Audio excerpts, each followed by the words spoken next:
Vijayawada press club లో ముస్లింలు union association అధ్యక్షులు నాయకులు మాట్లాడుతూ కేంద్ర ప్రభుత్వం ముస్లిం ఆస్తుల మీద ముస్లిం విధానాల మీద అరాచకంగా యుద్ధ ప్రాతిపదికన వ్యవహరిస్తుంది. మోడీ, నితీష్ కుమార్, అమిత్ షా ముస్లింలపై వ్యతిరేకంగా ఇండియాలో ఎన్ఐఏ, ఎన్ఏఏ చట్టాలకు అనేక మార్గాల్లో తీసుకువచ్చి అడగడానికి చేస్తున్న ప్రయత్నంలో కూటమి ప్రభుత్వంలో ఉన్న ముస్లింలు రాజీనామా చేసి బయటకు రావాలి. 1948లో హిందువులు ముస్లింలు భాయ్ భాయ్ అని ఆనాటి నాయకులు కూటమి ప్రభుత్వం వచ్చిన తర్వాత ముస్లింలను ఇండియాలో నుంచి వెళ్లగొట్టడానికి అనేక ప్రయత్నాలు జరుగుతున్నాయి. దీన్ని చూస్తూ ఉన్న రాష్ట్ర ప్రభుత్వాలు, రెండు పార్టీలు కూడా చోద్యం చూస్తున్నారు. ఇంతకుముందు కూడా ఎన్నో నల్ల చట్టాలు తీసుకొచ్చి ముస్లింలకు ఇబ్బంది పెట్టే బిల్లులు ఎన్నో బీజేపీ తీసుకొని వచ్చింది. ఎన్ఆర్సీ అప్పుడైతే మహిళలు రోడ్డు మీదకి వచ్చేసి ఈ బిల్లు వెనక్కి తీసుకోవాలని చెప్పేసి ఎంతో ప్రయత్నం చేసి ఆ బిల్లు ఇంతవరకు రాకుండా చేసిన మా మహిళలకు ముఖ్యంగా ధన్యవాదాలు తెలుపుకోవచ్చు. ఇదొక నల్ల చట్టం తీసుకొచ్చేసి ముస్లింల ఆస్తి పాస్తులను కాజేసేటందుకు ఒక పేద ముస్లిం పంచి పెట్టామని చెప్పేసి ఒక చుట్టూ పెట్టి బీజేపీ ఈరోజు పెద్ద కంపెనీలకు కట్టబెట్టేందుకు దాదాపు 9 లక్షల ఎకరాల భూమి ఉన్న ఒక కోడుకు ఏదో 30% దర్గాలకు, ఈద్గాలకు, కేవలం కట్టబెట్టి మిగతా భూములని కాజేసి పెత్తందారులకు, పెద్ద కంపెనీ వాళ్ళకు కట్టబెట్టేందుకు పెద్ద కుట్ర జరుగుతుంది. ఇది ఎవరెప్ప సొమ్ము కాదు. మా పూర్వీకులు వచ్చేది రోజుల్లో పేద ముస్లింలకు దీన్ని లబ్ధి చేరాలని చెప్పేసి ఆ దైవ అల్లా కోసం ఈ వక్ఫ్ చేసిన భూములు. ఈరోజు మీరు నిజంగానే ముస్లిం మీద ప్రేమ, అభిమానం ఉంటే ఆ కబ్జా చేసిన వారి తీసుకొని పేద ముస్లింలకు పంచిపెట్టాలా కానీ మీరు ఉద్దేశపూర్వకంగా ఇంకా ముస్లింలను అనగదొక్కేసి ఇంకా ముస్లింలను ఇంకా పేదవారు చేసి వాళ్ళని విడగొట్టి వాళ్ళని దేశద్రోహంగా చిత్కరించి ఈ దేశంలో ముస్లింలకు చాలా అన్యాయం చేస్తున్న ఈ బీజేపీకి మేము ప్రశ్నిస్తున్నాం. మీరు ఇది మేలు చేసేదని కాదు, ఇది అన్యాయం చేసేటందుకు, ఇది ముస్లింలకు కాల రాసేటందుకు, ముస్లింలకు చెరగొట్టేటందుకు మీరు చేసిన కుట్రపూరిత ఈ బిల్లు తీసుకుని సమగ్ర బిల్లు తీసుకొచ్చారు. అలాగే ఈ బిల్లును పాస్ కావాలంటే సెక్యులర్ అని చెప్పేసి 4 పార్టీలు, ఒకటి టీడీపీ, ఒకటి జనసేన, ఒకటి నితీష్ కుమార్ గారు, మీరు కింద ఈ బిల్లును సపోర్ట్ చేయకపోతే ఈ బిల్లు పాస్ అయ్యేదే కాదు.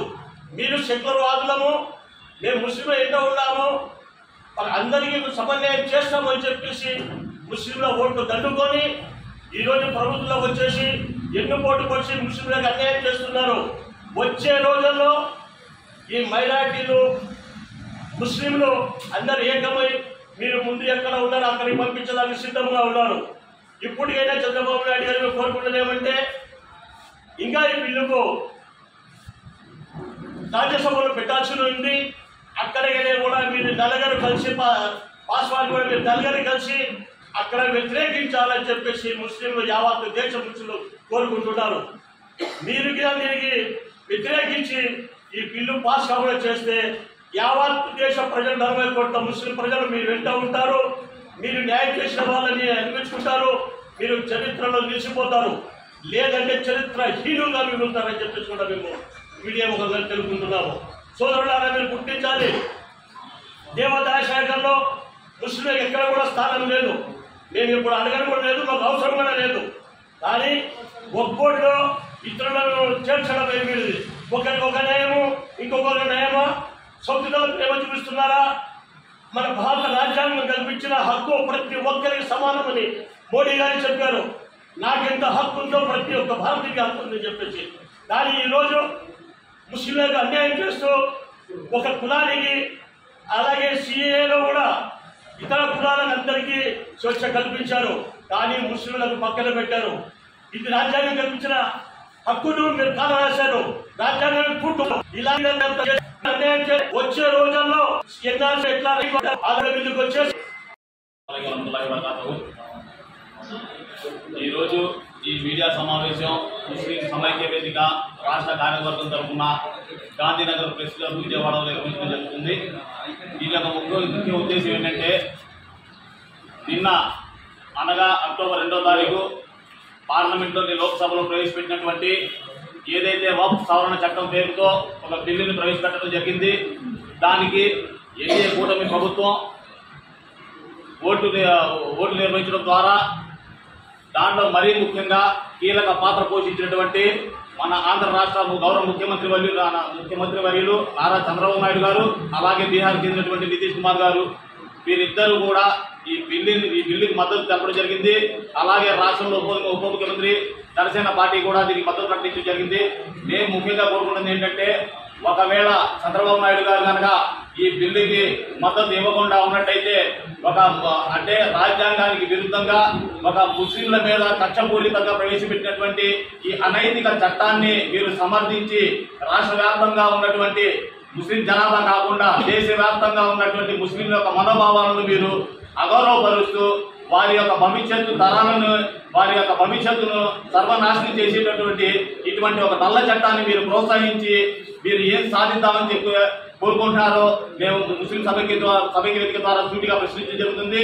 అలాగే రాబోయే రోజుల్లో ఖచ్చితంగా ఇది రాజ్యసభలో రేపు ప్రవేశపెట్టబోతున్నారు. దీనిలో కనుక మీరు మద్దతు ప్రకటిస్తే మాత్రం రాష్ట్ర వ్యాప్తంగా ఉన్న ముస్లిం సంఘాలను అందరినీ కలుపుకొని, అలాగే వివిధ ప్రజా సంఘాలు, వివిధ లౌకికవాదులు, అలాగే యావత్ రాష్ట్ర ముస్లింలందరినీ ఏకం చేసి ఖచ్చితంగా మేము ఉద్యమం చేపడతాం. ఈ ఉద్యమాన్ని చాలా తీవ్రతరం చేస్తామని చెప్పేసి ఈ రాష్ట్ర ప్రభుత్వానికి కూడా ముస్లిం సమైక్య వేదిక ద్వారా హెచ్చరించడం జరుగుతూ ఉంది. అలాగే ఈ రాష్ట్రంలోని ఈ ప్రభుత్వంలో ఎవరైతే టీడీపీ కూటమి ప్రభుత్వంలో ఎవరైతే ముస్లిం మైనార్టీలకు సంబంధించినటువంటి మినిస్టర్లు కావచ్చు, ఎమ్మెల్యేలు కావచ్చు, దద్దమ్మల్లాగా ఇంకా పార్టీలో కొనసాగడం అనేది వారు పునరాలోచించుకోవాలి. ఖచ్చితంగా రాష్ట్ర వ్యాప్తంగా ఉన్నటువంటి టీడీపీ ప్రభుత్వంలోని ముస్లిం పెద్దలందరూ కూడా మూకొమ్మడి రాజీనామాలు చేయాలని చెప్పేసి కూడా మేము డిమాండ్ చేయడం జరుగుతూ ఉంది. అలాగే ఖచ్చితంగా ఈ ఉద్యమం రాష్ట్ర వ్యాప్తంగా పలు జిల్లాలలో తీవ్రతరం చేస్తాం.